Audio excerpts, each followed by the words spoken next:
হচ্ছে মিষ্টি জিরা, এটা হচ্ছে সাদা গোলমরিচ, আর এটা হচ্ছে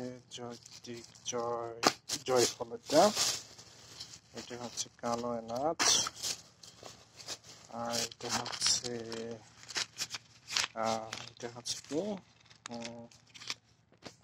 গোলমরিচ, এটা হচ্ছে গোলমরিচ, এটা হচ্ছে এলাচ, এটা হচ্ছে আরেক প্রকার এলাচ, এটা হচ্ছে একটা মশলা,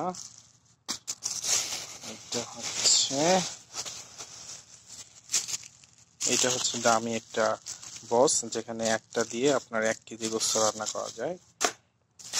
এই হলো আমার আজকে বাজার, চড়ুইভাতির বাজার।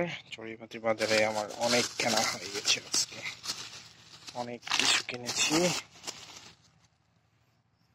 চড়ুইভাতি ভিডিওর জন্য আমার গ্যাসের চুলা রেডি, মশলা রেডি, কালকে আমি কাজ করব চড়ুইভাতির।